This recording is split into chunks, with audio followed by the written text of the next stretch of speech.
Pašmāju sulu ražošanas uzņēmuma vēsturiskais pirmsākums skan gluži kā pasaka.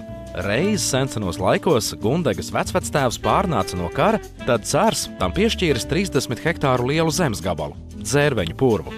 Viņš nodzīvojis līdz 115 gadiem, un kā mežsargs sācis ģimenes dzērveņu audzēšanas un lasīšanas tradīcijas.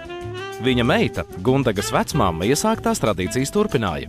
Arī viņas mūžs bija ilgs 108 gadi. Ogu biznesu sākot ar 1998. gadu turpināja arī Gundega. Tad sākās Amerikas lielogu dzērveņu audzēšana, lasīšana un pārstrādāšana sulās. Sulu bizness attīstījās, un tagad jau 52 hektārus lielā platībā uzņēmums audzē dzērvenes, krūmu mellenes, avenes, upenes, cidonijas un aronijas. Vasarā un rudenī notiek ražas vākšana. To vāc ar rokām vai kombainiem, kā nu kuru ogu.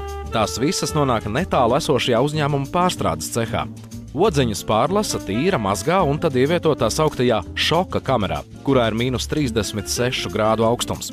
Ogas sasaldē un pārliek -18 grādu augstās kamerās, lai nezaudētu tajās esošos vērtīgos vitamīnus. Mēnesi ogām ir jāsalst, tikai tad tās ir gatavas sulu spiešanai.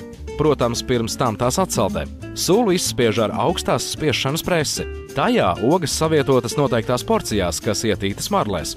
Starp šīm porcijām vairākos stāvos salikti dēlīši. To visu presē, līdz vērtīgā ogu sula satek cisternā. Izspiesto ogu čagas jeb pārpalikumi tiek pārstrādāti dzērveņu rozīnēs jeb sukādēs. Tādējādi nekas no vērtīgajām ogām neiet zudumā. Tikmēr izspiestā sula uz 20 sekundēm nonāk pasterizācijas iekārtā, kurā 85 grādu temperatūrā sulu pasterizē un iznīcina visus iespējamos mikrobus. Tālāk caur sulu pildītāju dzērienus karstus iepilda pudelēs, lai tajos nebūtu gaisa. Plastmasas pudeles nederēs, jo dabīgā sula tās sāēd. Ar operatoru palīdzību pudeles pārliek uz nākamo līniju, kurās tās aizkorķē ciet un līmē etiķetes. Tagad ir izstrādāts gluži jauns etiķešu dizains, daudz vienkāršāks un cilvēkiem atpazīstamāks. Patērētājus aptaujājot izrādījās, ka tik ļoti iecienītās sulas viņi nezina pēc nosaukuma. Parasti raksturoja tās tur suliņas. Tā kā uzņēmums iecerējis sulas eksportēt uz ārvalstīm, tad vajadzēja izgudrot ko vienkāršu, saprotamu un lipīgu. Un tāds izrādījās jaunais nosaukums Very Berry, jeb ļoti ogots. Vizuāli etiķeti rotās arī putniņa attēls. Putniņš ir tas, kas mīl ogas. Putniņš ēdīs tikai tīras ogas. Viņš neēdīs ķīmiski apstrādātas un nelabas ogas.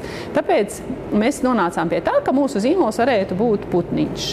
Ļoti liels dārgums visiem mums, visiem Latvijas iedzīvotājiem, un ka viņš varbūt vēl ir nenovērtēts. Ir prieks strādāt Latvijai.